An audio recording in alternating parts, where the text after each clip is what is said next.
Is it? It's not drugs, is it? No. Okay. Because I've never had that. Yakum? I haven't had the edible version, no. No. Oh, this thing. Yeah, exactly. Oh, this Vietnamese food. I don't think so. I was watching top 5 New Orleans street foods. Hey, Yakum, homie. Yeah. Wow. That's a deep cut right there. It is a very deep cut. I thought it came in a small baggie. Yeah, I haven't had this, bro. I have not had this. But, you know, New Orleans has one of the largest Vietnamese populations. Really, in the country? Yeah. I did not know that. I've never been to NOLA. I think so. You haven't? Never. Oh, man. Never. And a lot of stuff shoots there. For some reason, I just haven't been there before. Yeah. It's mythical. You know, Nashville reminded me of Austin a little bit. You know, 6th Street? Yeah. That promenade a little bit? Yeah, for sure. Sort of, yeah. But that Broadway, that area is really interesting down there. What else about Nashville that I really like? You go to the soccer games ever, Nashville SC?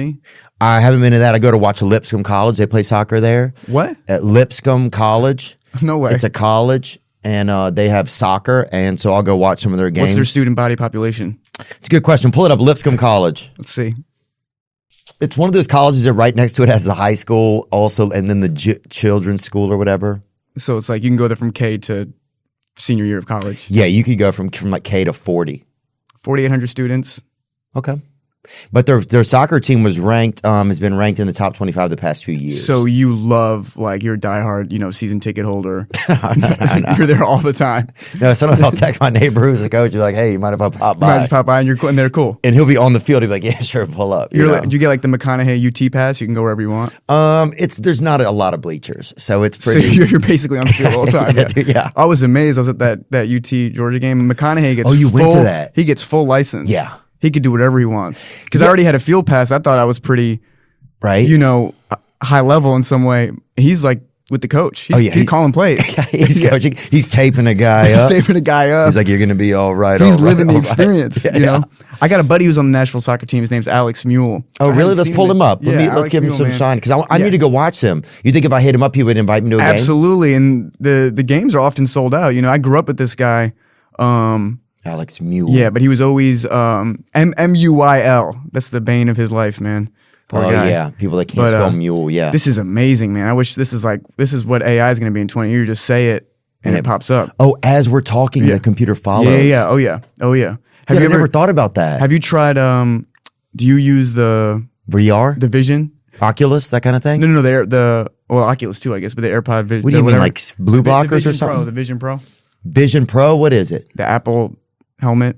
But tell me about Mule. I just want to. Yeah, my bad. So you played ball with him growing up? I played ball with him growing up, and he was just gifted. It's tough. You could play it's like that Last Dance Chicago Bulls documentary. Some of those guys will be partying all night, and then they'll drop, like Dennis Rodman. He'll drop 40. It's like I could work my ass off, and if you don't have the gift of physical talent, of athleticism, you're cooked. Yeah, you're done, dude.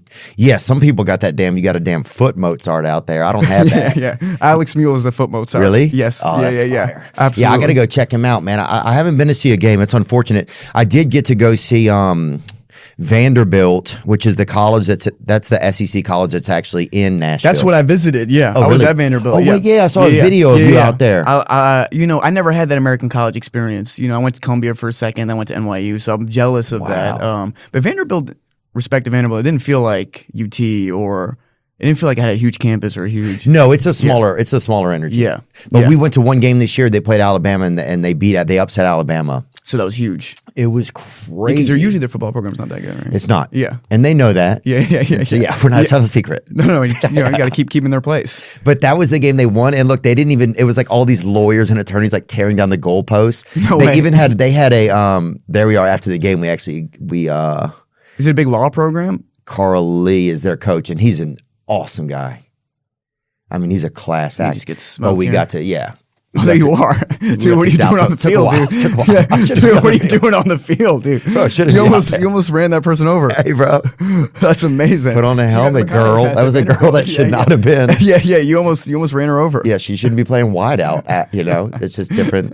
But no, it's a, what's it like there? It's a, Oh, after the game, so they had like engineers, like, how should we take this down? And then there's just drunk kids, like, serious? just rip it down. Yeah. And then they carried it down Broadway, which is like the street you were talking about, the goalpost, because they never had it happen. Those kids had never broken a law in their life. Yeah. They even tried to valet park the goalpost at like a restaurant. No. Yeah. Is it like an expensive, fancy type school? I mean, I don't think it's a lot of kids that have never played probably dice in an alley, I would say that. So I would say it's, probably pretty decent, Man, that's pretty crazy, huh? But it is a really cool, it's a cool program, man. I feel like I could see 3 stadiums from my hotel. I feel like I could see the Vanderbilt one, the Tennessee Titans one, and Nissan Stadium. Shout out Nissan. Yeah. Is Nissan a big Tennessee car manufacturer? That's a good question. I don't think so. It sounds Nissan. It's Japanese. It's Japanese. Wow. Huh. Interesting. Dude, thanks for coming in, Timothy. I appreciate it, man. Man, thank you. I not with the shameless plug, but I got this movie, A Complete Unknown, coming out Christmas Day. Yeah. Mm-hmm. Did you actually see it? Yeah. Fantastic, man. So I'm excited that we can actually talk about it. And I was very much in the time period of the movie the whole time, trying to stay without being a dick, within the bounds of the character. But somebody in the hair and makeup trailer at the end of the day, they would play this podcast, which is how I discovered it.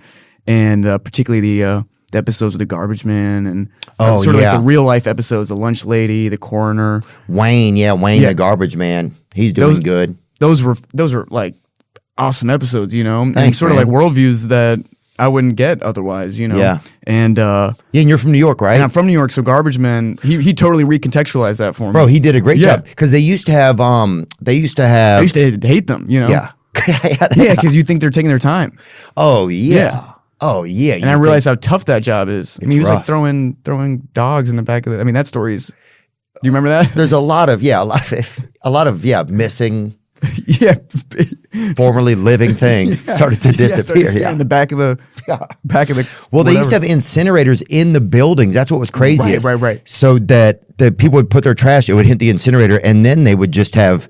I mean, this is like 6 or 7 years ago, I think, but they would just have soot in barrels, or in cans on the side of the street, and then they started getting bags. But he said, there's been times where a lot of things have shown up. But thank you, man, for checking it out. Yeah, all or right, for just hearing it on accident. No, hearing it on accident and loving it, and I'm so happy you saw this movie. And this is like, I hope this isn't like a shameless self plug, but no, it's not at all. Yeah. Look, man, we're happy that you're here, and it's interesting. Yeah, I appreciate it. And you get to do a biopic or biopic. How do they say I still don't know, man. Biopic sounds like a medical procedure.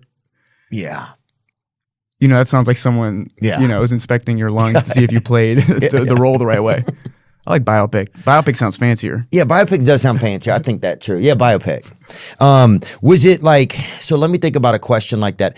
Just so people know, this is about a 4 or 5 year period in Bob Dylan's life. This is a 4 or 5 year period in the early Bob Dylan's life. And I'm sure a lot of people listening to your program are already fans of Bob Dylan's, but I'm sure a lot aren't, because to my generation, Yeah, some people don't know. So don't know. And he's really one of the most fantastic American artists of all time, and has influenced our culture in so many deep ways. And it's just, I grew up on Kid Cudi and hip hop, and that was really my passion. And then somewhere in my 20s, because this movie I was working on, I became obsessed with this man, Bob Dylan, who's absolutely, I could just speak about him endlessly. And, I would love if people saw this movie and, even if they got a passing interest, discover the world of Bob Dylan. I feel like we get to be a bridge or a gateway to this guy. And I hope this isn't one of your episodes where you got like someone, like one of the ones people skip because it's like a person plugging. So, what I'm saying? Like a I don't want to use that word celebrity, but like, because my favorite episodes of yours are like a fancier person, hypothetically fancier. No, I don't mean it like that, but just like I said, I like the ones that. Yeah, we don't have like a lot of celebrities on. You know what I'm saying? Yeah, I never really use that word, but no, that's okay. Yeah, no, I don't think so. Look, man, I think. I feel like this part of the job is that though, because when I'm working, I'm really very much in it. You know what I mean? And then here, anyway. Yeah, actors get kind of a weird rap though, because then they also have be celebrities. In some way, right. In some way, and so if you want to get your movie out, there's only a limit of how pretentious in some way, private, whatever. I want this, especially this movie. I believe in this movie, and I believe in this man. He's a tremendous artist, so I want to, get it out there. Yeah. Yeah. No, I don't think that's, man, I think that, like, you did the movie with the young man with drug addiction with Steve Carell's son. Oh, yeah, Beautiful Boy, yeah. Which was awesome, man. Yeah. I know you struggle. I know you struggle with that a little bit, yeah. Yeah, man. Yeah. And so many people have. And it's like, so I don't think there's any doubt in people's mind about your ability to be a bridge between whether it be a story or a person to a new generation or to new listeners or people kind of imbibing it. And I appreciate you bringing up Beautiful Boy, and I feel like you're doing the exact same thing, not to just blow smoke up each other's ass, but I feel like when you... Oh, we're a couple of naughty Native Americans right here. Come on. Yeah, yeah. Oh, yeah. If you're listening to this and not watching this, we're fully, the bottom half of our bodies We're out here boofing, homie. It's getting spicy out here. I don't even know what that means. Okay, I don't either. I don't even know what that means. Take that out. But, yeah, because I know you speak on it too, and you probably empower people, that otherwise would be doing some naughty stuff. Yeah, people want to hear us. People want to see it. People want to see like a little bit of a journey that they can relate to or hear about it. Yeah, exactly. So about the character, so Bob Dylan has like such a famous, because a lot of younger generation might not know about him, Yeah. And a lot of he has such like a that's a good Bob Dylan, man. Was it? Yeah, that was good. How did you do when you first decided? Because I'm sure you had to practice it in your room or something. Like, tell me about the first time. That was super gradual. Can't do it with people that are fans, because people that are fans of Bob Dylan will go, they'll all tell you got it wrong. That's the trouble with playing someone so famous and beloved. Everyone's got an opinion about him. Yeah. So you got to put the blinders on and just kind of do it around people that, Look, man, I'm usually not that prick actor who's like obliging his friends or whatever to listen to the character he's working on. But this is the one time I did that. Oh, I think you have to do that. Yeah, I had to do it, man. Because you don't want to get out there and do a bad job of it. Exactly, man. This would have been blasphemous. I would have gotten killed. I mean, I could still get killed. Yeah, but now it seems like getting a little bit of love. You know what I'm saying? You might be back. A little bit of that. Hey, snipers down, lay down, snipers. Yeah. But was there a moment where you tried that? Where you actually tried it? Yes, very gradually. I had to. There's a great dialect coach named Tim Monick. You can work with people that are like experts in this field, and they'll tell you how to go about it. This man Tim Monick invented dialect coaching. He came up with it. Tim Monick. Let's bring him up. Get a gander at him. Monich. He's worked with Leonardo DiCaprio. He's worked with everyone. So he's a famous dialect coach. Man, I've never looked him up before. Yeah, Tim Monick. There he is, right there. Okay, is that the man? Yeah, there I am with him. I got in trouble anyway. Oh, you did? What happened to you? I got in trouble because the strike had just hit, and I was just hanging out with him, and I didn't really get in trouble. But people thought I was a scab, and I was working with him. Oh, yeah. But he's crossing lisp lines or whatever. You're right, dude. You're right. That's crazy. That's the only union where you'd be crossing the picket line by working on your tongue. Yeah, that's crazy. No, I'm super. It was a real thing, dude. Oh, yeah. Real thing. Really? Like, scab. Stop working on the accent. How dare you learn Spanish? Yeah, exactly. That's crazy. Wow. Man, next time I'll call you. Because actually, when you put it like that, it's like, what are you supposed to do? And I wasn't working with him. I was hanging out. We went to a shitty, super shitty. It's bleak, man. Like the way Bob Dylan, when he came up, there was like all these cafes in downtown New York and the music. And now I was trying to find the folk scene in modern day Manhattan. It was brutal. Oh, I think in Manhattan, probably maybe like somewhere in the Village, probably, right? Yeah, but it was brutal. I mean, I went to Cafe Wah where Bob Dylan came up, and it's just like Aerosmith covers now. Oh. So some guy goes, "Dream on!" and you're like, "Oh man, this is not how it was." It's just it has like a small Aeropostale in the back, kind of like exactly. Exactly. Yeah, that's kind of a bummer. Did you have to meet Bob to get into this? I never got the chance to meet him. Not yet at all. No. Oh, he's super reclusive. Yeah, he's elusive and reclusive. He's that reclusive. Yeah, I don't know if I'll ever see the movie. Yeah, he did this X post. I've been taught to say it's not tweet anymore. I guess fucking X post, but that he did it like 3 days ago. And that was more than he. There's a movie about me opening soon called A Complete Unknown. Timothée Chalamet is starring in the lead role. Timmy is a brilliant actor. I kind of respect it though. Nice. Honoring your youth. Yeah. Dude, Timmy's my 12-year-old expression, dude. Timmy's a brilliant actor. So I'm sure he's going to be a completely believable as me or a younger me or some other me. The film's taken from Elijah Wald's Dylan Goes Electric, a book that came out in 2015. It's a fantastic retelling of events from the early 60s that led up to the fiasco at Newport. After you've seen the movie, read the book. Oh, it's nice. Super sweet. And then So do you even talk to him on the phone or anything yet? no, nothing. I never got the chance to talk to him. Yeah, I like that you pointed out the Timmy. I tried. When I was 19, 20, I was evolving into Timothy. You have to shed some letters. Add some letters. Add some letters from Timmy to Timothy. Yeah, I thought you were going Tim. Sorry. Tim would be You're going Timothy. Yeah. Tim, like I so you said, went from Timmy to Timothy. Yeah, 40s, 50s, couple ex-wives. Then you go Tim. Then you go Tim.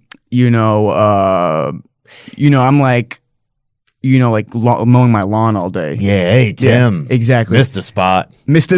Yeah. You're like, oh, there's a bird's nest there. Calm down. Sort of a disgruntled expression on my face watching my kids' sports games. Yeah. Because they're not playing to the level that I was at a swim meet too. At a swim meet. Swim meet's the worst because you can't even talk to the person next to you because it echoes so much in the room. I've never been to a swim meet in my life. Even if you whisper a little, the people hear travels. it. Yes. It travels. Oh, you cannot gossip. How many swim meets? You go to Lipscomb College swim meets? I don't go to the. I've been at. Yeah, I've been at. You gotta be careful, dude. Yeah, I do. You're right, and it is. And I definitely watch from my car with binoculars, so it's not too creepy. So it's normal. Yeah. It's totally normal. So the fact you've been doing it since your early 20s means that yeah, it's cool. I've got a grandfather. Your grandfather. Like, that guy's not a pedophile. He's an artist. He's an artist, and this show happened. This show sprouted in this period of you doing that.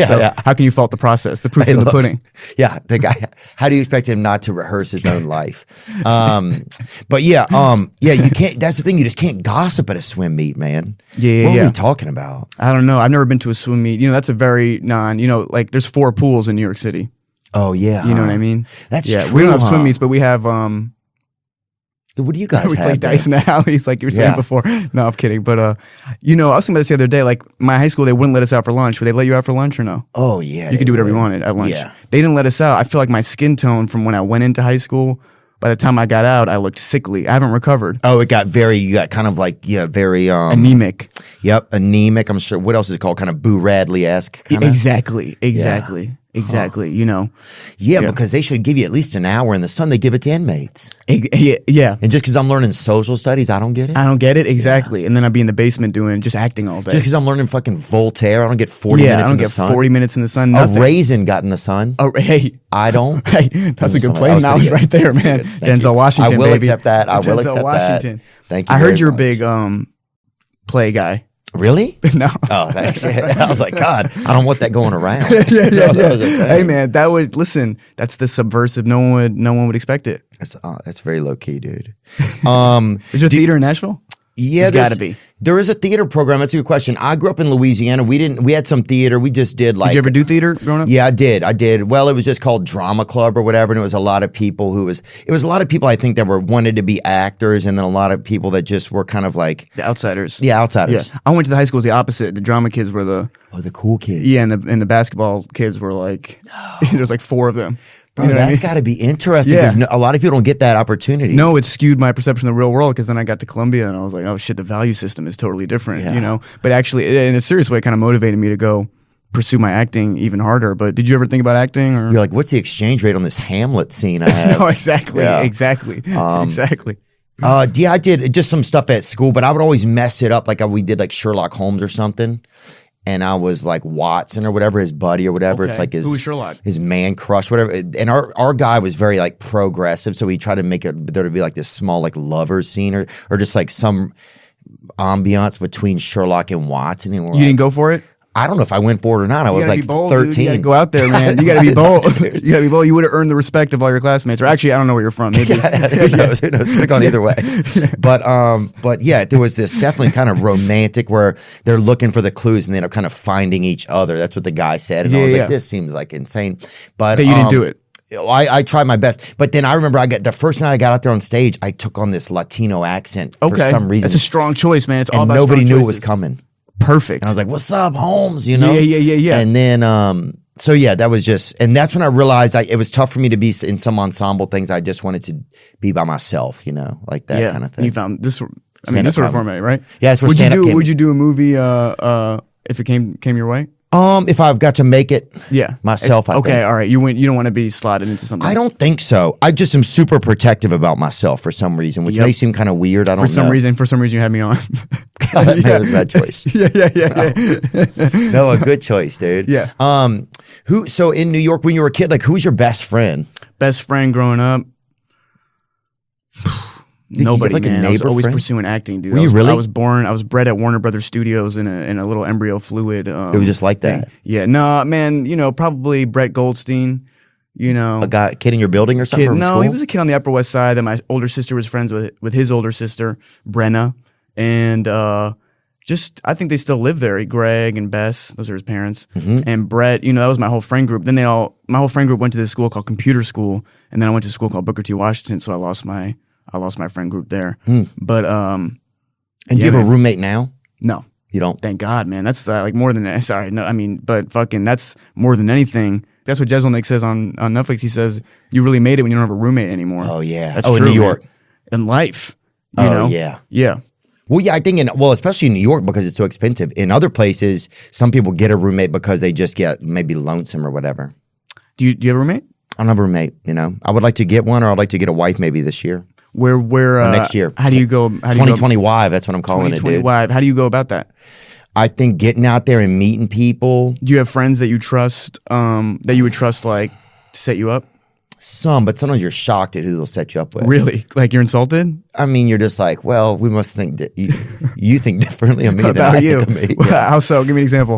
Just like no names, but how, just somebody put me on with like just a woman that had like, any way I say this, I lose here. Okay, all right. Enough said. Just people that there was no. How do you do this format? Like you're never nervous that people are going to watch that you're talking about?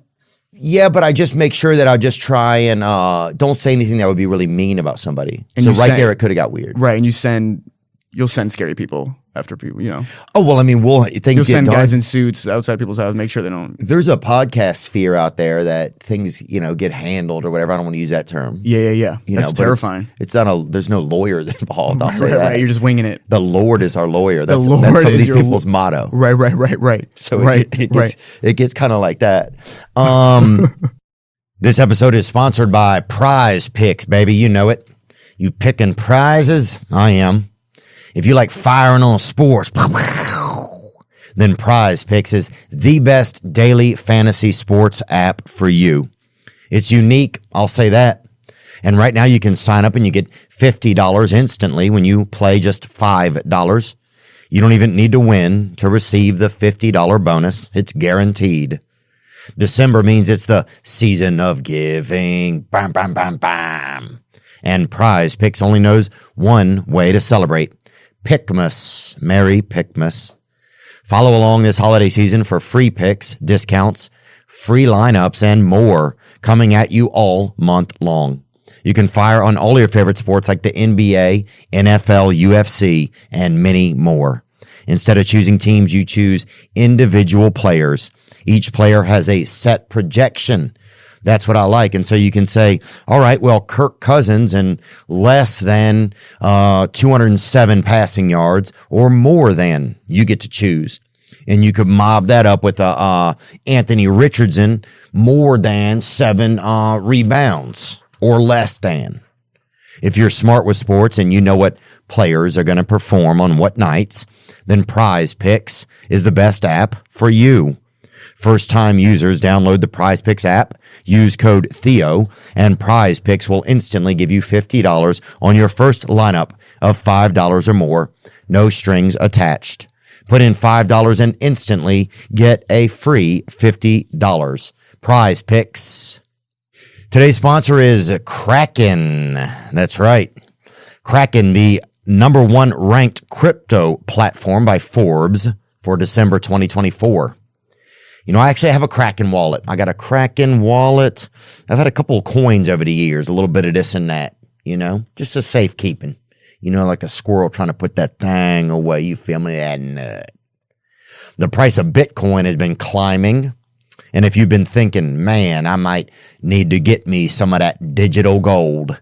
Well, Kraken is where you need to be. That's where you can do it. Kraken has been in the crypto game for over 13 years, which is actually a little bit longer than I was in college, just a couple years longer. If you know me, you know I have personally dabbled in crypto. That's true. It's been this and that. And became way too obsessed with checking the price, sometimes even in the middle of the night. That's me, boy, vaping and checking, well, what's that BTC at, Daddy? Kraken even lets you build your own watch list to keep tabs on the price of Bitcoin, Doge, and the hundreds of other crypto that they've got available. You're probably wondering, is Kraken safe? Well, let me tell you, Kraken's security is tighter than your aunt's Christmas ham, baby. You feel me? Gang. I'm downstairs. You got questions? You'll sleep like a baby knowing their 24/7 customer support has your back. So head to Kraken, KRAKEN.com/Theo and sign up now. That's KRAKEN.com/THEO. This is not investment advice. I want you to know that.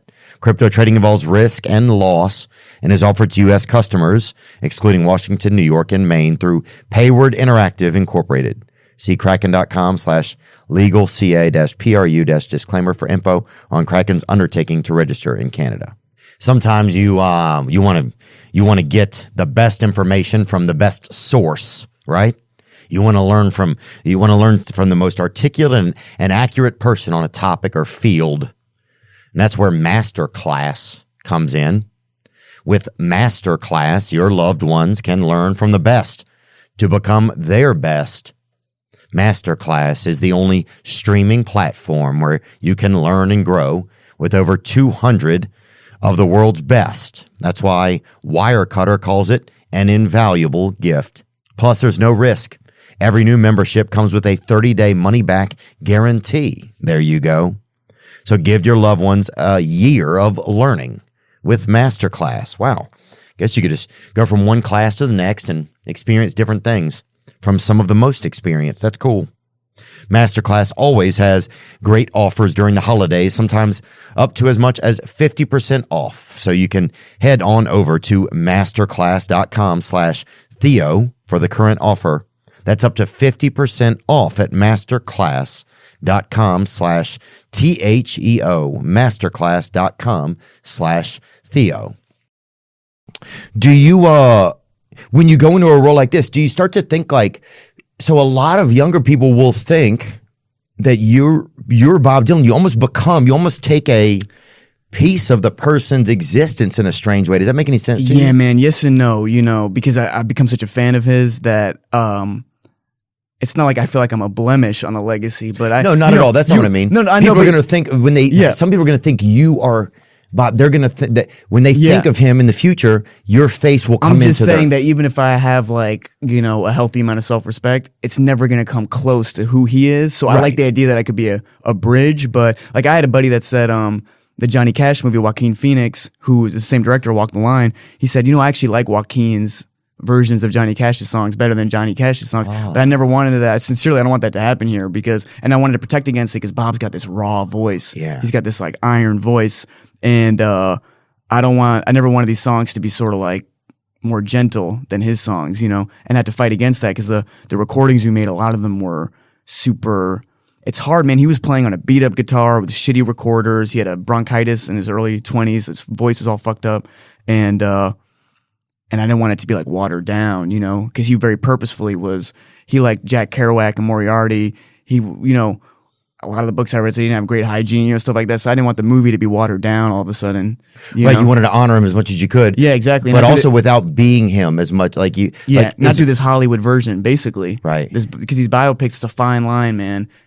And I've never done anything like this. I usually play a role. Actually, sort of. Wonka you did, kind of. Yeah, Wonka I did it, yeah. But that's maybe not real. No, but it's, yeah, thank God. Well, don't tell the children. Thank God. No, but also I would, probably have to get psychiatric help. But and there's a certain pressure with that Wonka too. People are like very protective of characters they love. They don't want, and there's sort of like a cynicism about Hollywood, about like why do they keep revisiting.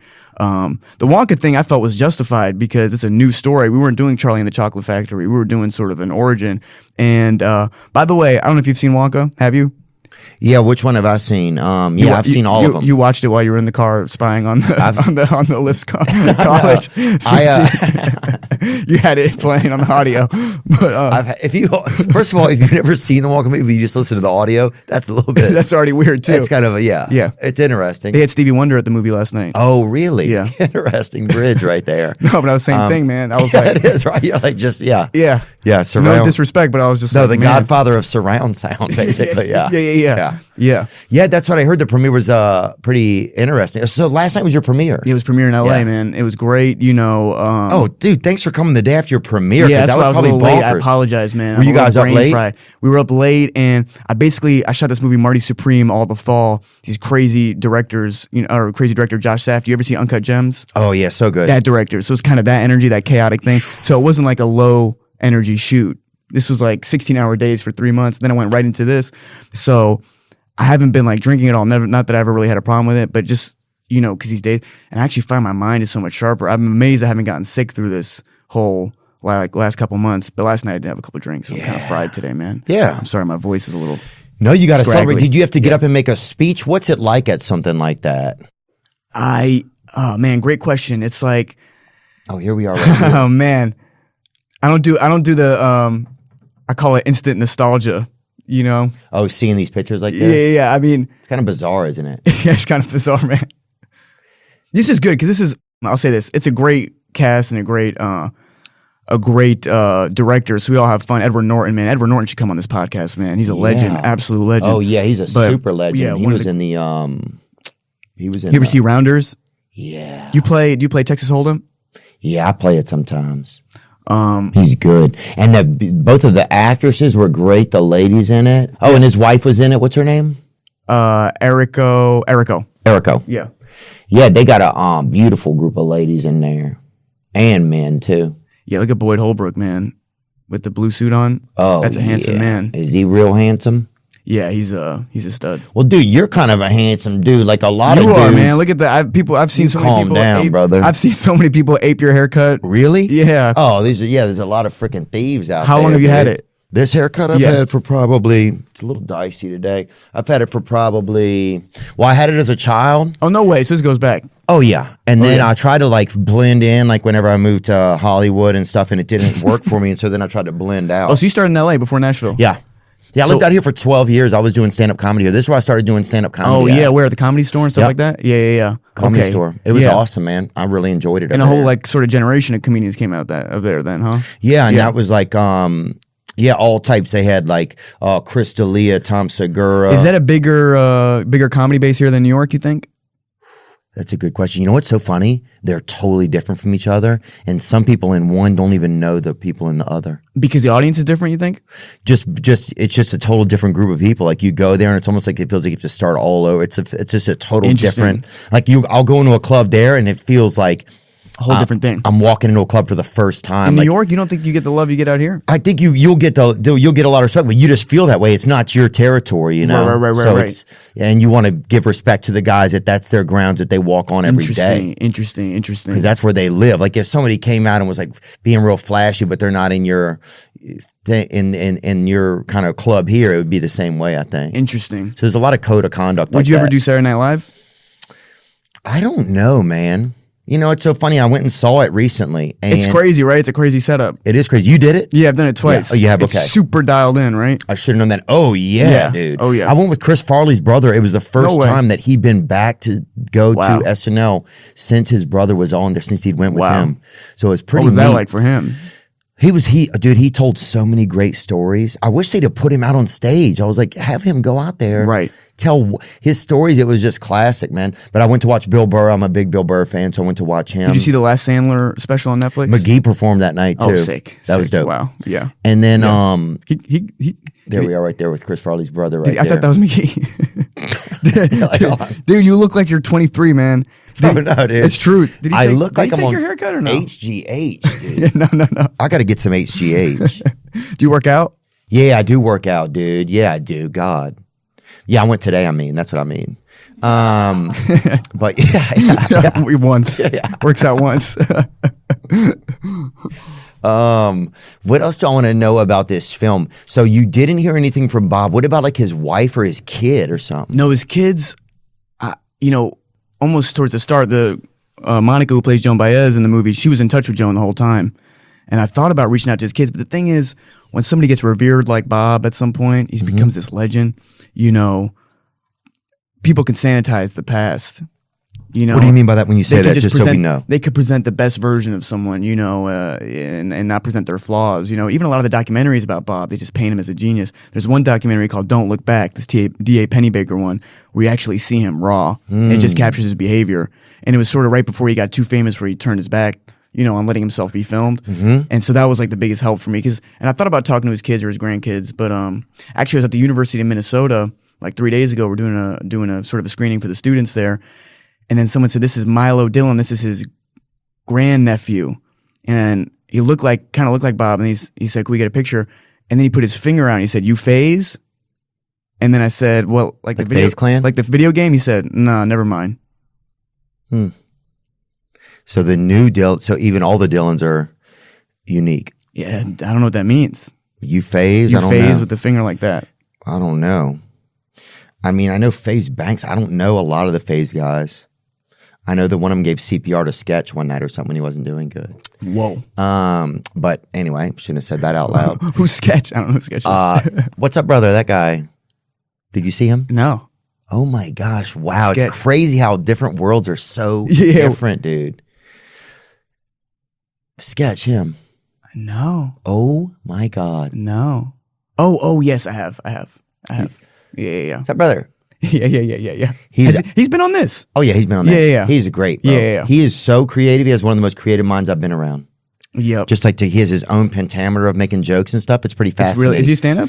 Nope, he's not a stand-up. I think there's this new thing that goes on now, whereas if somebody's it's interesting what's going to happen with stand-up, because stand-up has been this thing that people always go practice and then they go do. But now a lot of people build so much traction from social media. Yeah, that So they it's pop off like that. Right. So then how do you take that and perform it? Is there a performance It's element? a whole different thing. Yeah. Because some people on their podcasts are great, and the stand-up is different, right? Yeah, it's different. Or Do you feel just- like stand-up's in a golden era? I feel like it's like boxing. I feel like Netflix kind of made it, sexy again in some way. Yeah, I think, the news got like very all the same, I feel like. And Right. it got very, what a lot of people believe maybe commandeered by advertising in a way. Right. Some of that happens, it's capitalism. So I think podcasting was just this like, Became this open format. Yes. Yeah. where it was like, okay. Well, also, that you're really resonating in some way, Yeah. right? Because it's not dollars or it's not like Well, especially in the beginning, for the Yeah. first like 4 or 5 years, you're not really making any money. So Yeah. it's like you're just doing your best. You're just keeping it. And then at a certain point, like people will say, well, if you're not going to let me say what I want, then get your advertising off of my network. interesting. Yeah, but that's a risk, man. Yeah, I mean, it's a risk dollars wise, right? Oh, it's a risk dollars wise. Yeah. Yeah. I mean, Dana White was on here one time, and one of our episodes got pulled down because of we had Bobby Kennedy on this, a political friend, a buddy of mine, but who also ended up going into politics, but they didn't want to be associated with it or whatever. And anyway, Dana was on, and he said, who called and said they? And we were like, it was this. Kellogg's. It was biking company or something. No, it was like a Interesting. Proton or whatever it's called. Peloton. Peloton. Interesting. And dude, interesting. next thing you know, people all across the country were throwing Pelotons away. into the Boston River. Yeah. Well, they give you heart attacks too. Do they really? Oh, well, that's not going to help them. No, based on that Sex in the City. Yeah. Mr. Biggs. That's how he died. didn't see that. You see that he died on the Peloton in the episode. He dies in the episode, and then their stock crashed because people thought it was killing. It's like, and they obviously had to sign off on that. I guess that wasn't a good idea. That's a real thing, right, Mr. Biggs? I think. Can we Yeah, see we're that? pulling it up. Anyway. Oh, there he is. Oh, yeah. That's what happens when you. He married Samantha, huh? I don't know about this show. Yeah. What else was I going to think about? Oh, when you think about, so I just want to make sure that we get a lot about this film and what I thought that was. Yeah, what did you like about it? And you don't have to. You don't have to like the movie. But did you know anything about Bob Dylan before or no? Nope. I know some of his music. I know Did he your was like. parents or your mom listen to it? Oh yeah, my mom listened to it. This kid I grew up with, he would play it in his room every night. He had the harmonica and everything. He was a big No Bob way. Dylan fan. No Yeah, way. my friend Ty, who I used to live with, Bob Dylan was the first mumble rapper. I mean, Yeah. No, man, absolutely. yeah, whining with a backbeat. Absolutely. Everybody's like, thinking that it was some of these other guys like Uzi Vert or maybe Kodak Black, But who's just a mumbler. I mean, at a certain point, can we just say that he's great? Yeah, he was a mumble. I mean, at some one of the point he best mumblers. enunciated better. Yeah. But definitely early on. Yeah, it's gotten a little rocky. I feel like it's gotten rocky recently. Which is cool, man. He might be going through some stuff too. Who knows? Sometimes it's so hard to know, what people are Well, he going definitely keeps it behind He does. screen. We don't know what's going on. Yeah. I probably said more in this interview than he said his whole life. It's mythical. Probably true. Yeah. That'd be great if we had a word like it's like a word counter for you and Kodak. Yeah. You're like just miles ahead of him. Yeah. Literally. Dude, you could sneeze and be like 7 words ahead of him, I feel like. You said it. What about some other? Well, I just want to think of anything else about the film that was it hard to learn the music? Did you have any issues with that, or how did you guys make Not that really, happen? man. I had 5 years to work on it, so I took guitar lessons with a great. Wait, you had 5 years to work on this? Wait, because you auditioned for it? Yeah, over a long period of time. Well, 2018, we were supposed to do it summer of 2020. Then the pandemic hit. Then I just kept working on it. I was supposed to do it summer of 2023. Then the strike hit, which is when I was still getting in trouble for doing my getting rid of my lisp. I'm just kidding. And, when you were meeting with that guy yeah. in the dark alleys to freaking to work on the accent. Yeah, to work on your keeping your tongue down when you say certain vowels. Bro, Down with the palate. Yeah, hey man, do you work? Years ago, I went to. You don't actually talk like this. Huh? Yeah. Your voice is actually super high. When I walked in here today, Theo's voice was super high. And he was. Yeah. I'm a Disney character, guys, dude. And he kept doing this weird thing. We'd rock back and forth. That's how he welcomed me. And he insisted that I jump on his back and get brought in here. And he put me on the couch. And then he assumed the character we all know that is Theo Von. But I actually wanted him to jump on my front, dude. When people do front side piggybacks, that's kind of like I've never heard of that in my life. And that's when I quit. That's when I quit playing tennis in junior high school. I'll tell you. But listen, you got to be strong enough to do that. That's a good point. I could probably do it to you. I'm getting you out your comfort zone, man. You cannot do a front side piggyback with me. Okay? When we finish this, I'm jumping on the front. And anybody that can draw a picture of Timothée and me and involved in front side piggybacking, let me know. I'll buy it from you, and we'll donate $1,000 to a charity of your choice. And can I F you after this? Like a little John Cena thing. Just for promo. It's clicks. Let's see what it's clicks. I'll do it on this. Okay. All right. Look at this. Then you land on that. Oh you man! Just lay somebody on this. No, I'm gonna be like that, and I'll suplex you on that. Right through there. Yeah. I think we should get that. Yeah, it's that time of year, man. It's the holidays. Come on, it's the holidays. This is the holidays in America in 2024. Ringing. Yeah. Are you a big holidays guy? You know what? I think it does remind me a little bit to slow down, kind of. Which is nice because life gets going pretty fast a lot of times. Do you think you're more elfish or Santa? Oh, it's a good question. Oh, I wish I could be a little more Santa. Do you think you're? I'm more of sometimes a little more Mrs. Claus. Like I'll start bitching about a lot of shit. About nothing. Yeah, about nothing. I'll just get agitated, but I just got to slow down. It's just been like a long year. Yeah, you've been busy. Yeah. What are you gonna do are you gonna go away or anything? Yeah, I'm gonna go to Louisiana and see some family. Then I might try to take a vacation for a few days. We'll see. A little Baton Rouge. Yeah, my family lives right down there. So, what about you?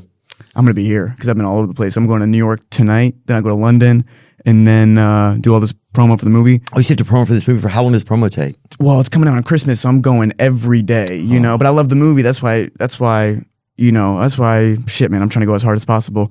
And then fucking come back here and be with my family, be with my new little niece. Oh, you got a new niece? Yeah. First one? First one. Let's go, dude. That's a crazy What's her moment. name? Can you bring a picture of her? Or we can't show a picture of her? I think my sister's kept her offline. My sister lives in a sort of like she's with a group of people in like a forest type thing in France. No way. Where? Near Annecy? Yeah, near Nancy. Yep. And yeah. In a forest. No internet. No, I'm just fucking with you. I'm sorry, bro. I'm sorry. No. She's. Damn, dude. Let's check in on your sister. Let's email her a meal. Let's give her a French Groupon. No, but she's Bordeaux. Yeah. No Groupons in France, man. No Groupons in France. Isn't? No Groupons and a high property tax. They have high property tax over there? Absolutely. It's beautiful property. Beautiful property, and they don't want people just coming in, not, milling around for $40 a month property tax. I'm in that age now where I'll chat GBT, like, what are the most attractive low property tax places in America or around the world? Oh, yeah. One of them was my neighborhood growing up, dude. I remember our property tax was $8 one year. My mom paid in cash, dude, right out of her purse. I was like, where do we live at? Wait, who'd she give it to? The guy that came by. Was it a legit guy, you think? He looked pretty legit. He had all of his buttons on his head. He had a hoodie that said government. He had a couple of, She just gave him $8. Oh man, same thing, man. I grew up in like a Michelama. You know about Michelama? Oh yeah, the restaurant stars or whatever. No. The Michelama is like there's like to my understanding, there's two versions of like good arts housing. You got Section 8. That means you're paying like under $800. Michelama. Yep. Oh, that damn Michelama, brother. Absolutely. Oh. That's me, baby. Moderate. Michelama program provides affordable rental and cooperative housing to moderate and middle income families. So you're just talking about Alphabet City, basically. Yeah, dude. Wow. So how do you know you know New York, man? I like New York. Yeah, it's definitely fascinating. You ever live there?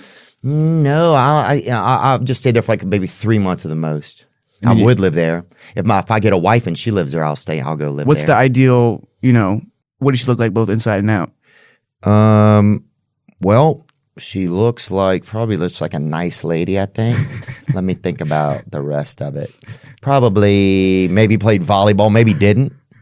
Maybe likes to be a mom, maybe. I don't know, dude. She's looking likes to laugh, has a good sense of humor. Okay. Because people that laugh get jokes usually. Like you can't. Yeah. Unless you're just something's wrong with you and there's something, you just laugh every now and then. Right.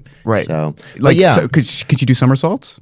Ooh, I hope she can, but I'm not trying to be some kind of pervert or whatever, but I wouldn't mind seeing one every now and then, especially if it's holidays or whatever, and she wants to, pop off a damn bee handspring or something before everybody cuts into some latkes or whatever. I'm down for it.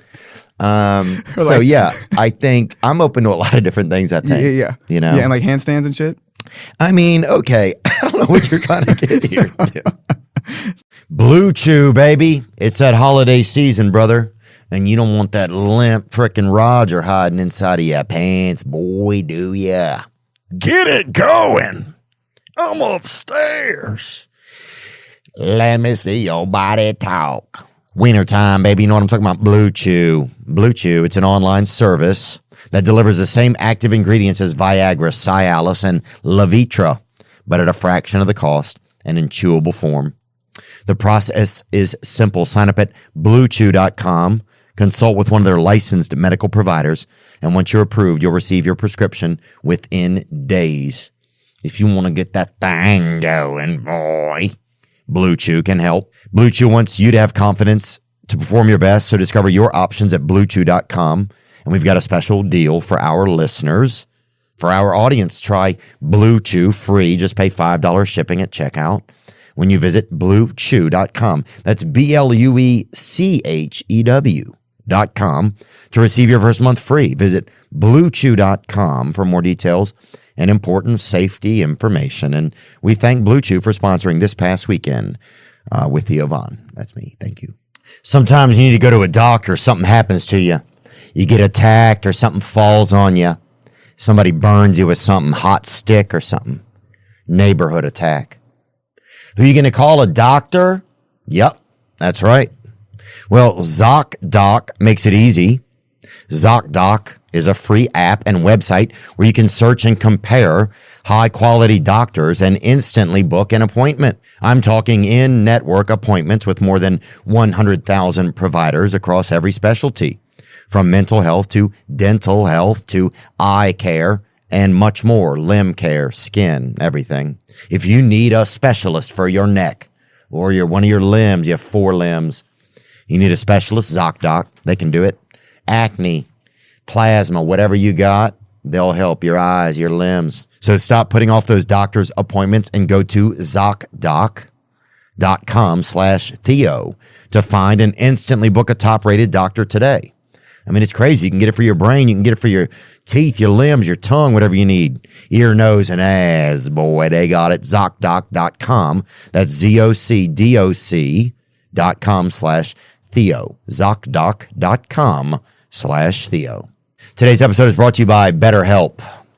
If you're, it's that time of year, people get a little cagey. People bite their you'll see somebody biting their neighbor, biting their mother-in-law. Somebody will just chew a mole off their damn mother-in-law's neck because of anger, discomfort, uncertainty. And that's why you might need mental health help. If you do need it, BetterHelp. It's a good way to start. BetterHelp. You can contact them and they'll provide it. Licensed therapy, If you're thinking of starting therapy, give BetterHelp a try. It's entirely online. It's designed to be convenient, flexible, and suited to your schedule. Just fill out a brief questionnaire to get matched with a licensed therapist and switch therapists at any time for no additional charge. Find comfort this December with BetterHelp. Visit betterhelp.com/THEO today to get 10% off your first month. That's BetterHelp, betterhelp.com/Theo. And we thank BetterHelp for supporting the podcast. So, I think, it's like, I just don't, I think more will be revealed about who the lady could be. Mm-hmm. But I'm also just being more open to it. Mm-hmm. It's like you got to be open to that to get a wife, to be like, oh, I'm going to have a wife and be with the wife. Yeah. You got to be open to it, brother. Yeah, you got to set your life up. Yeah. And how are you going to get divorced if you don't get married? You know what I'm saying? Absolutely. And those are two crucial chapters of life. That's it. Is your home, wifeable? Not current. Is there like shit everywhere when you walk in? No, my home's organized. I got my tree up right now. Nice. You got a tree. Mm-hmm. I got a box of gifts. There's a lady that I don't even know who has sent me a box of Christmas ornaments for the past 4 years. Sweet. It comes every year. I put them up on the tree. It's got a little mic and a camera in there. I didn't think about that. Yeah. She's just... Bro, that's such a good idea. Yeah. She's just watching you watch... Every Christmas, it's a murder movie. It's a murder, yeah. Or it's just some movie about somebody who used to love somebody and they're watching their family now. And they send them this random box and people put it on their tree they don't know. Yeah. And it has a camera in it. And they have a camera in it. Yeah. Write it, baby. I'm not going to. We did. That's it. What do you watch on Christmas? I watch. Like what would the camera see you doing? We're supposed to do Christmas caroling this year with a couple fellows from the gym, actually. And so we're supposed to practice on Friday. And we just hired a cool brother over there in Nashville to help us learn some of the lyrics. You say brothers, dude. And then I love when you say that, man. Oh yeah, we're excited about it. There's all brothers going, so you got to respect the culture, man. You know what I'm saying? Oh man. But yeah. And then what are we gonna go? I watched Family Man. Have you ever seen that one? Nah, I've never seen Family Man. With Nicolas Cage. It's a great movie. One of the greats. Have you ever met him? No, man. But Matchstick Men's one of my favorite movies ever. Yeah. You know. Nicolas Cage, man. What a life. But yeah, I'd like to get a wife maybe. What about, there's kind of a love triangle in the movie. Yeah. There's a... So the women's Joan Baez. Joan Baez and Sylvie Russo. Is Sylvie Russo, was she an artist? I couldn't tell. Yeah, she's... Her real name's Suze Rotolo in real life, but the real Bob Dylan was still very protective over her. She was never really famous. So that was one of his big script notes. He said, change that name. And, I think he felt protective over her legacy in some way. So he had some notes about the script. Yeah, exactly. The love triangle is sort of one of the big, like we do these Q&As for the movie now, and people will say, was his behavior towards the people that he was in a relationship with in his life, it's definitely complicated, but my answer is always he was focused on his art first and foremost. Also, this movie's about people in their early 20s. So you don't really have life figured out, especially in a relationship then. That stuff is a mess at that age. So he was kind of between these two women in the movie, and Joan Baez is a musician and artist, ambitious the way Bob would have been, and Sylvie's really the more grounded character. I think what Elle Fanning does in the movie is incredible. You kind of see the movie through her eyes because she's not one of these famous musicians. She's really just a real person and is deeply affected. Yeah, she was very affected by Dylan in the movie. Her character was. Yeah, that was interesting to see. Yeah, and the things that she's the only person in the movie that doesn't have a transactional relationship with him. Right, really loves him for who he is, and and that was our theory. I never talked about Dylan, but I feel like that's why I think he's still fond of that relationship and private about it. Because if maybe the rest of his life could be confusing, I don't want to speak for him, but confusing about like who's being genuine with me and who's not. She was always the clear day one candidate. Yeah. Wow, that's interesting. Yeah. Yeah. I found like when I was watching it. Yeah, you're kind of rooting. It's weird because who you're rooting for changes almost from scene to scene in the movie. Yeah. Yeah, no one's like great. Besides Elle Fanning, everyone comes off a little real. Yeah, hopefully, like flawed, but like in a human way. Flawed in a human way, and a little, especially in your early 20s, man. You're trying to figure out your life. Oh, yeah, dude, they don't even. Yeah. Were you a Saint in your early 20s, dude? No, I was. I mean, I was a Saints fan. I'm a New Orleans Saints fan, but I was not. I was not. You're at the game, like fuck it. I mean, I had on maybe I might have had on a Drew Brees jersey. Drew Brees jersey on your 16th Miller Lite. Dude. Yeah, that's for sure. That was. But no, yeah, it's like, yeah, how do you even start to get things figured out? But that's one thing that I liked about it. I like seeing the different, and I like that there was like, okay, what's this relationship like over here going to happen? What's this relationship like over here going to happen? Yeah. And then just seeing like, I did get a better idea of like, oh, okay, Bob Dylan was just kind of like affected dude that he kind of was maybe better than he thought he was, or he was actually so great and they tried to manipulate him. It was just all so confusing, you know, like, and I think it was confusing to him, and it was like, exactly. It was just a lot going on, and he seemed like a unique person and probably like a secretly sensitive guy. And so for all those things to happen, you know, so quick to him, and then for him to try to figure it out and navigate what was real. I don't know. Man, exactly. And that's something I could relate to, not in the relationships necessarily in my life, but, you know, you feel like your career gets going. I don't know how you feel about that. And you want to protect your energy but you still want to have close, you know, friendships and relationships. But at first it's a hard thing to navigate, particularly if you want to keep writing, you keep wanting, like Bob Dylan, you know, and like you said, he was genuinely great at it. He had a gift from God at that point in his career. He said it in an Ed Bradley interview in 2004. He's like, I feel like God was writing through me. And he says in that interview, I can't do it anymore. He almost says it like he misses it. Like he misses it. Yeah. It's a beautiful moment in this Ed Bradley interview. He just, he says like, I can't do it anymore. I don't know how those words were coming to me. And wow. Yeah. And I feel like musicians even more than actors. I feel like an actor, like into your 30s and 40s and 50s, as your face ages, you can keep doing great work. Right. And the gravitas of your life lives on your face. You know what I mean? Right. And so the more you learn in life, the more abilities you're going to have. Man. Yeah. And the more trauma you go through, whatever. And I feel like as a musician, you can still do great shit, but it's really like a young man's game. Yeah. You know? Yeah. Because you have to do all that touring and stuff as well. Yeah. It beats you up. For you, the movie kind of tours for you. Exactly. You know, I love, you know, it's funny. We do these Q&As. So I get the backstage experience. I'm like, holy shit, I'm coming out, man. Like, fuck, they're going to say my name out loud. I'm all excited. And I come out. And then as opposed to a rock star, I fucking sit in a chair.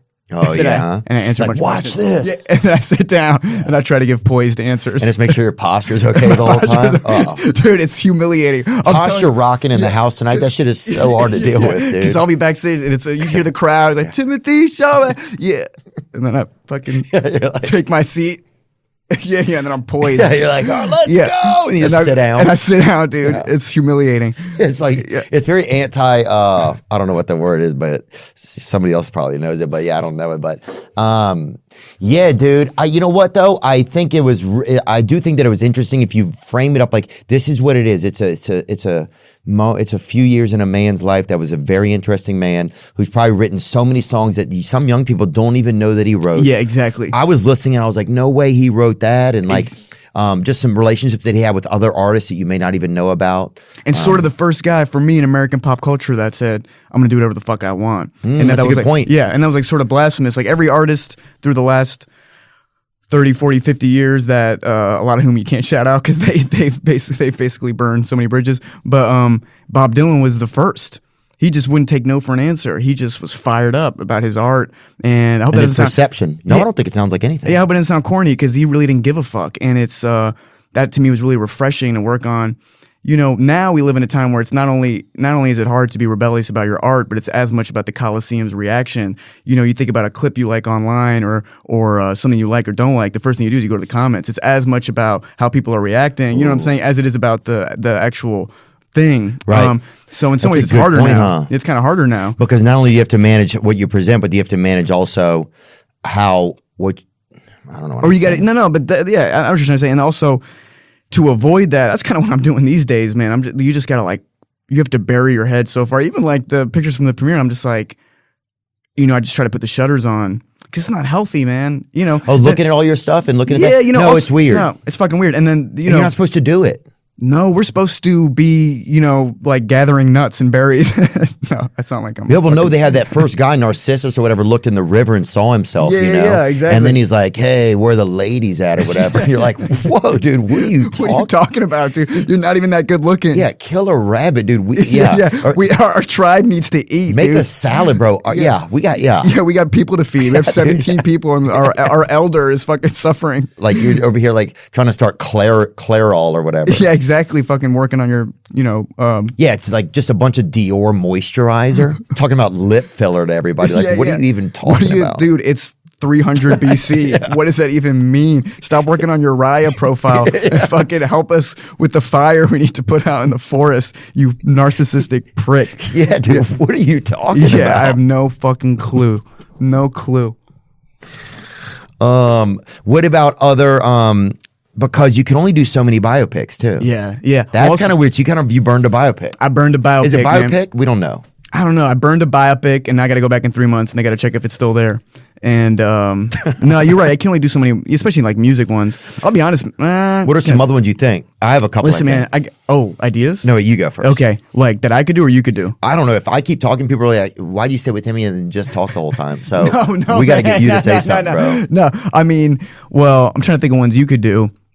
You could do. I know I could do maybe. You could do a Brad Pitt biopic. You know what I'm saying? Put a little right there. Come on, put a little sprinkle on it. Put a little sprinkle on it. No. Maybe if maybe a Brad Pitt was stranded somewhere, like maybe like a hitchhiker, something. No, but you could. You could do. Would you ever do Mabu? You think, Lil Mabu? Oh my god, dude, that is fucking funny. That's an alternate time. I'm him in an alternate timeline. Oh yeah. Yeah, because I used to. Well, there's two ways you could have gone. That's what we like to say a lot of times. Yeah, that's me in an alternate timeline. I love him, bro. I don't know enough about him. I know he's from New York, though. You're right. It's a great point. I don't fucking know if I like him. Dude could be a dirtball, but I like some of his energy, dude. Yeah. Some of his shit is pretty. It's very Bob Dylan, man. Just be who you want to be. That's a good point. Fuck that's how I do feel about him. Yeah. It's like, I feel like he's kind of unique. He kind of reminds me of like an Eminem, like when Eminem kind of like. He reminds me of like how unique Eminem was just unique in his time period. Just did it. Maybe I'll do a little Mabu biopic. I don't know what it's about. I wonder what the tragedy of his life is. That's a good point. It could be some crypto failure. Yeah, he launched Mabu coin. Oh, he's gonna be so pissed, dude. Man, bro, sorry, no, dude. No, I don't know. I don't know him. I mean, he's clearly killing it. Yeah. If he wasn't killing it, we wouldn't be talking about him. That's a good point. Yeah. Oh, I think he's definitely super enthing. Yeah, and we're just joking around. And he started that conservation fund. Did he really? For that thing? I'm sorry, bro. You're good, bro. Dude, you should be a politician, dude. You're good. I was acting. But what, or that, or maybe Abraham Lincoln's son, or whatever. I could be Abraham Lincoln. Me or you? You. What about if Abraham Lincoln's son? Who was Abraham Lincoln's son? Dave Lincoln. That's a ridiculous idea. It was Dave Lincoln. Was it? Dave Lincoln. Was it really? Or Ricky Lincoln? Who is his son? Tad Lincoln. Oh my God. Yeah. Oh yeah. Go to his information. Let's see him. Wow. Dude, you could be Tad Lincoln. The fourth son of Abraham Lincoln. What was his, born with a cleft lip and palate? I'll work with Tim Monick. We were talking about earlier. I'll work with Tim Monick on it, and hopefully there's no strike. And imagine his father gave some of the greatest speeches, and here he is, and he has this kind of like a little bit of a, like a disfigurement or some impairment. Right. And he's like, how do I overcome this? Yeah. To say something as important that my father said. Did he ever? We could change it. We could just give him a speech. They were considered notorious hellions, him and his brother Willie. He was sick a lot. He got typhoid. A lot of people were getting sick back then. Yeah. Oh, easily. You caught a Frisbee that was dirty and you were down for 2 months. He went to see Aladdin and the Wonderful Lamp. Oh, wow. On April 14th, 1865, Tad went to Grover's Theater to play Aladdin and the Wonderful Lamp while his parents attended the performance of Tom Taylor's play, Our American Cousin, at Ford Theater. That night, his father was assassinated. Wow. So he was at... That could be my big scene. Yeah. His dead. And you finally run up to him as he's... Yeah. And you say something super important. Who's playing Abraham Lincoln? Huh? Who's playing Lincoln? I don't know. We got to get somebody good. Pa's dead. I can hardly believe that I shall never see him. This is some heavy shit. After the assassination, Mary, Robert, and Tad lived together in Chicago. He died at 18, dude. I can't. Come on. Oh.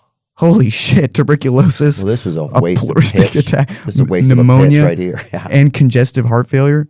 You could do it, man. Yeah, I think you could do it. Yeah, they'll age me down a little bit. Or Jim Carrey. I think I could see you playing a Jim Carrey one day, too. I was thinking about that. He's brilliant, dude. I mean... He's so brilliant. Yeah, have you seen his... He went to some fashion event in like 2018, 2019. You see this red carpet interview. It's the biggest not give a fuck interview of all time. Yeah, if we have enough time, we should add 20 minutes to this anyway if we can. This is the greatest. He looks so dropped into being himself. Yeah. Yes. What? I've covered a lot of fashion weeks. This is the first time I've run into Jim Carrey. Wait. Controlling tell me, the room. Is it true you're wandering the streets? You need a date to the party? What's up? No. I'm doing just fine. I just, there's no meaning to any of this. So I wanted to find the most meaningless thing that I could come to and join. and here I am. They're I celebrating. mean, you got to admit it's completely meaningless. Well, they say they're celebrating icons inside. Celebrating Do you believe in icons, boy, that is just the absolute lowest aiming, possibility that we could come up with. It's like icons. Do you believe in icons? I don't believe in personalities. I don't believe that you exist, but there is a wonderful fragrance in the air. You don't believe certain icons have Even the when power she to doesn't make exist, he's still change trying to that flirt. makes That's them the best people part. inspire others. Artistry, you're one of them. On the good foot. Ha! He's like, you're invisible, but let's smash. So now. Yeah, no, I don't believe in icons. That's good, man. I don't believe in That's personality. good. Yeah. That would be an interesting guy to play because that's really cool. That's a cool scene to play if you could do that. Yeah. And I think he had a crazy life. Yeah, what his life was like. Yeah. I mean, he was the biggest. Bigger than anything. Bigger than anything, right? In the 2000s? Oh, okay. Yeah. And he had a show called In Living Color before that was like Jamie Foxx was on it. He was like on the it. only white guy on it. Yeah. Right? It was him, and they had a now he's become an artist. yeah, now he's an artist. But it's just interesting to get all the art out of your system, because some I artists think that's kind of what he feels like. I saw an interview with him today, Sonic the Hedgehog. They said, "Why'd you do this?" He said, "For the money." But what a life. Because when Bruce Almighty was coming out, I mean, really, he was like the biggest. Oh yeah. Wow. What about, do you feel like you have to be like, because you're kind of like the it guy, like the it younger guy in Hollywood. For sure. Does that, but does that feel like, I don't know. And I know it's like, how do you, and a lot of that is a lot of times curtailed by like the industry. Like of course. you have like, I thought you'd come with like in a tank or something. Like you drove right. over here by yourself. Yeah. So definitely, kind of, I guess, maybe against what I was thinking, which doesn't mean anything.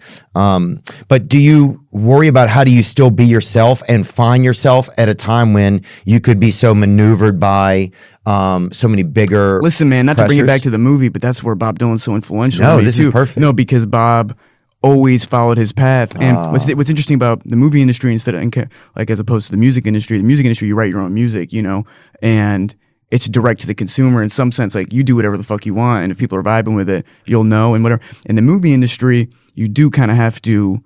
You got to be reliable. A musician, you show up whenever you want. They could be a rock star to show up 4 hours late. If you're 3 hours late to a movie, they got to call insurance. You cost $1 million now. You'll never work again. So there's a part of the job that's obedient in a sense. But the best art and the best shit we see is stuff that People showed up for. But also where they broke rules in a sense. I was just talking to and so it's a fine line, and I look at it like this. This is my inner Tom Cruise, where I want movies to be seen, and I don't want to live an unobedient life, but I also want, at a time where maybe Hollywood or movie makers got a perception of like sometimes being out of touch or something, or definitely like awards type movies. I want, especially a movie about Bob Dylan, I want, in all the movies I work on, that's why I did Dune, that's why I did Wonka, and I'm proud that those movies, I'm not supposed to pat myself on the back, but those movies were big, like in the movie industry or the movie business, brick and mortar theaters, they don't do the business they once did. Some of that's inevitable because of streaming, but I want to put my best foot forward. You gotta give back to the industry that gave to you. That's really my MO, and that's why I'm here. That otherwise, that's why you can't be the reclusive figure that Bob Dylan or Daniel Day-Lewis or these guys were, because the it's not about the bottom line, but the attention isn't guaranteed the way it used to be. You know what I mean? I hope this doesn't sound like too inside baseball. No, or whatever, dude, I want inside baseball. Yeah. I just, you're like a real thinker, so it's not like you're going to give some answer that isn't traveling through your thoughts and you explaining stuff. Yeah. So that's perfect. There's no No, wrong and way also- to answer it. It's a weird thing. It's like, and then. Also, I had a full ass real life before my career took off, Right. like in the East Village in New York. So, not that my life isn't real now, but like obviously on these press tours and stuff, the days are micromanaged in some way. But man, here's the thing. That's another thing I say. Like, as a musician or as a pop star, or whatever, your music can be about your erosion of humanity. Like, it could be about, hey, I'm driving this car and this is the crazy lifestyle I live. But if you're an actor, if you lose your sense of humanity, if you lose your stink, for lack of a better word, People will see that on screen. You do see it on screen. Oh, you seem too fancy. You seem out of touch. Well, people are gonna know. That's why the Safdie movie I just did, man, he put me through the ringer. Really? Oh yeah, and I felt like he was testing me early on. What does that mean? So when somebody's like, so a director can kind of put you through some fucking shit? Yeah, look, Josh knew me since I was 21. Like Josh Safdie? Safdie. Okay. Before I was 21. Uncut Gems, that's that movie, right? Yeah, Uncut That's Gems. one of the best movies. There you go, man. And Good Time. Good Time with Robert Pattinson, he directed too. I haven't seen that. I'm Yeah. saving Robert Pattinson for later. Yeah, for sure. But like early on, we had stuff that could have been stunt guys on this movie, on Marty Supreme, and I saw him wanting me to do it. And part of me is like, this feels like a test, and I wanted to show him. And then now I feel like I've emerged from the other side with no broken bones or whatever, thank God. But and Josh, I know I'm supposed to be talking about the Bob Dylan movie, but Josh No, it's is okay. like, It's all you acting. Yeah, Josh is the real deal, man. Like. And seriously, like Josh Safdie, he's like the modern day Scorsese. Dang, like, I want to meet that guy. Oh, dude, you would love him. That's him? Yeah. Yeah. Yeah. I would like to meet him. Dude, Yeah. he could play Abraham Lincoln. He could play Abraham Lincoln. Can you play Tad Lincoln? Yeah, I could play Chad Lincoln. Tell him right now. His brother's an actor, Benny. You ever see you saw the Nathan Fielder show with Emma Stone on Showtime? No? Yeah, Check it yeah. out. That's his brother. I've seen Nathan Fielder show. Yeah. Wow, that's cool. Yeah. Wow, Yeah. that must have been awesome, man. Because Yeah. that guy, that Uncut Gems is so good. I look forward to seeing that. Yeah, this is a crazy fucking So movie. directors can do that. So sometimes it's like that. It's going to be a journey. It's going to be a journey, yeah. And What was the biggest journey through the unknown? I just want to get the name of it right. a complete unknown Okay. Christmas Day. Through what was it? Well, yeah, leave it like that. What was the biggest journey through a complete unknown on Christmas Day? Yeah, it's kind of the On biggest Christmas Day. Yeah, it's I put that just in the Christmas. title, dude. It's only on Christmas you can see It it. comes out on Christmas Day. Yeah. Biggest journey was the music and the voice, and also I've never had my phone off the entire movie. I had 3 Take your months. phone off the whole movie. Yeah, I had 3 months to play this guy, and then the rest of my life I never get to play him again. So I was locked in. Also, you're never supposed to say you're competitive, but I want there's been a lot of music biopics. Yeah. And I wanted to do a great fucking job, man. I love Bob Dylan. I love this artist. None of this is for granted. This is a little misconception about actors too and acting. You can have a cushy job on a TV show. If you don't give a fuck about your work, it could be a great lifestyle, right? You're making like high 6 figures, maybe low 7 figures, and you're just showing up when you want. If you give a fuck about what you're doing, these are long ass days. Wow. You know what I mean? These are 14-hour days, 6 days a week sometimes. 3 months. Look, I know people got it way harder, but I want to feel that grit. Or I want to feel it. I hope people don't laugh at it. I feel like I'm the hardest working man. Anyway, maybe I shouldn't say that, but No, you respect what you do. yeah, because you got to. What else is the point? I talk about this with friends a lot. Like, this is too weird a lifestyle to be Nonchalant about. Yeah, why do this Yeah. if you're not going to go as hard as possible? Yeah. And Imagine. on Marty Supreme, I'm wearing contacts because he wanted my eyes to be little. Mm-hmm. So he gives me real glasses that fuck my eyes up, and I'm wearing contacts underneath to offset what the glasses are doing. And my vision was basically fucked up until a day ago. Every time I took these glasses off, my vision was skewed. Wow. You're You're like the Forrest Gump of sight or whatever. yeah. Right, sort of. Dude, Forrest Gump is we had the Forrest Gump ping pong coaches. Same. Lovely couple in LA, Diego and Wei. Been married Really? 40 years. Wei is a Chinese ping pong champion. Nuh-uh. Yeah, from the 80s. She pretty cool. She's like, we would train. Yeah, Wei Lee, there she is. Marty Supreme. That's my ping pong coach. We trained for 3 hours, and then she said, let's play for real. And she's probably like 97 pounds. Oh. She's like 5'1", and she's just like, yeah, unbelievable. You're not getting a point across. Yeah. Oh, Literally, yeah, that's beautiful. A little bit of that. Do you did you have to, so your phone was off for that long, so you just locked in, and what would you do? Just do you sleep on set, or what do you do? What's that I like? didn't sleep on set, and method acting, that gets like a bad rap. People think it's just like a person being a prick and obliging everyone around them to subscribe to a reality that's not real. The thing I came up with, I call it dude, that's just everybody's stepdad as well. You yeah, know? exactly. Yeah, that's method acting. I need a beer. Yeah, exactly. And yeah. Damn it. Give me that goddamn Miller Lite. Dude, I call it method energy because you could shit on me too if I'm coming off like a dick, but I just tried to no cell phones, nothing that reminds you of the present, and Try to treat it like Bob Dylan as much as possible, especially you're playing somebody that iconic. That was tough too. He didn't feel like an icon when he was himself. He was just living his fucking life. So if you talk to too many people, that you got to avoid earworms. Oh, you know, like if somebody putting something in your head that stays in there. Yeah, that's why Edward Norton, I love him. He's great. Pete Seeger in the movie, but he's like, Edward Norton is a little bit his character in the movie Birdman, if you ever saw that. He's like a very confident, opinionated actor. So I would kind of have to, you know. And then he caught me watching Rounders one day. Oh yeah. And then it was over. Then he knew he had me.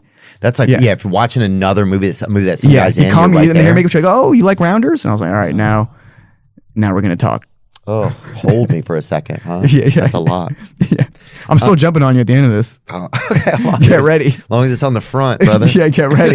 Get ready. Calm down, man. Get ready. Get ready. It's getting a little too Hollywood for me. Dude, I'm getting you at your comfort zone. I've been out of my comfort zone since I was born. Yeah. All right, fair.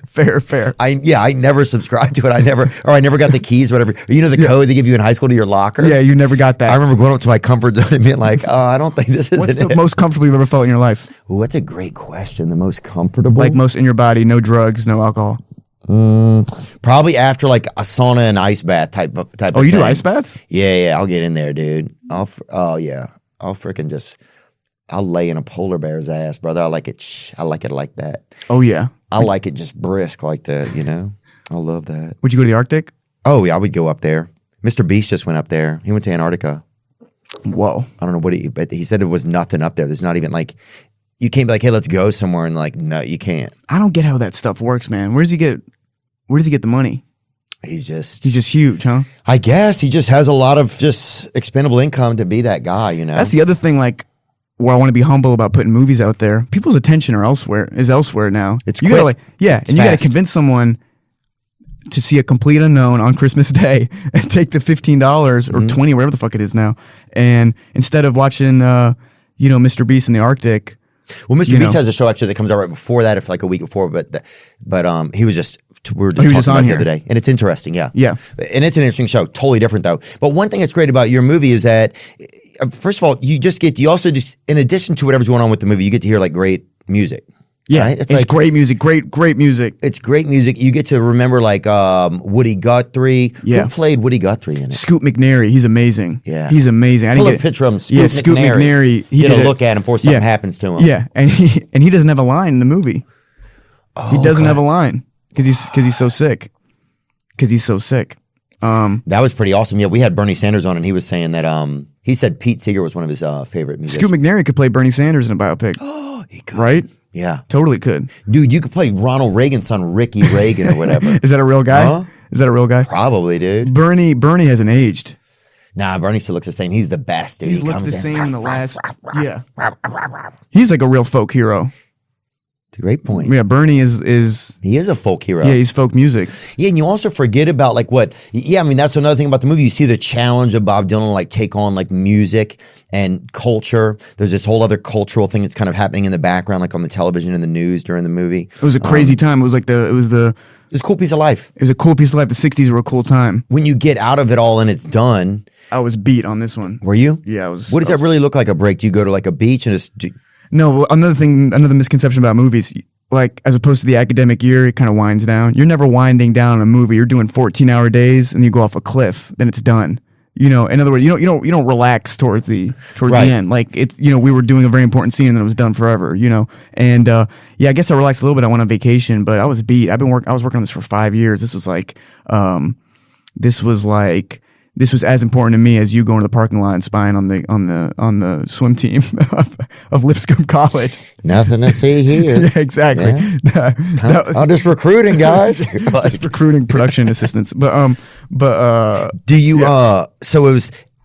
Do you think you would have done it more justice 5 years earlier? No, absolutely not. Also, because I had the experience in my life where I would do interviews, and it's a scary time to come up with the internet and stuff. You want to get it right. And Bob Dylan, his early press conferences, he was confrontational. He was basically a dick. And I thought there was something really inspiring about that. Not that I ever wanted to be like that, but I just thought it was so different than how people are now. Yeah. Were you right, you're just automatically cordial. You just assume like, well, you got to be, man. I'm not pretty a cordial guy. Yeah, but B, God forbid, you don't want to be anyway. So, but these early press conferences, I would, if if you're tremendously bored and not watching Mr. Beast stuff, watch the early Bob Dylan San Francisco press conferences. You know, and I just thought, so anyway, 5 years working on it, I got a better sense on the other side of it. Oh, this is why he would have carried himself like that. You know, he had some wherewithal I didn't have in his early 20s. Where somebody said, "How do you do it?" He goes, basically, I didn't want to tell anyone. You know, me, maybe because whatever, the acting bone. Somebody says, "How do you do it?" And you're so desperate for that pat on your back, and you go, "This is how I did it." You know, yeah. Yeah, I just wonder, and you get more experience that you can put into something, like you were saying earlier about acting, like you can keep doing it for a long time, you know? Exactly. Yo, can we hear any Bob? Is that a weird thing to ask you, dude? Is that lame? Like live right now? I'll try it. Go for it. All right.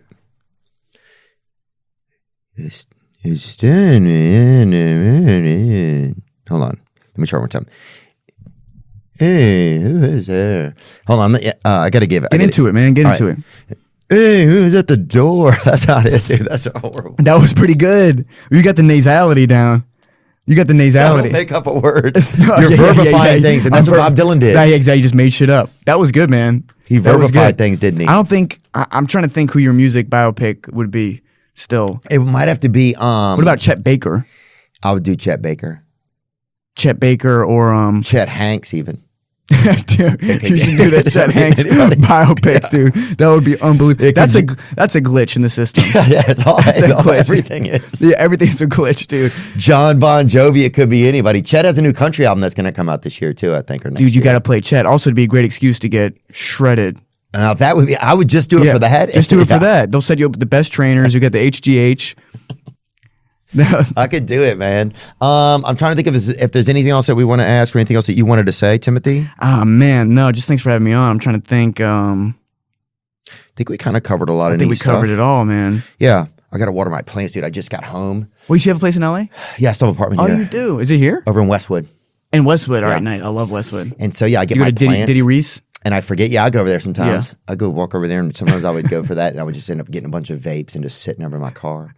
But I would get. Sometimes I forget to wash my plant.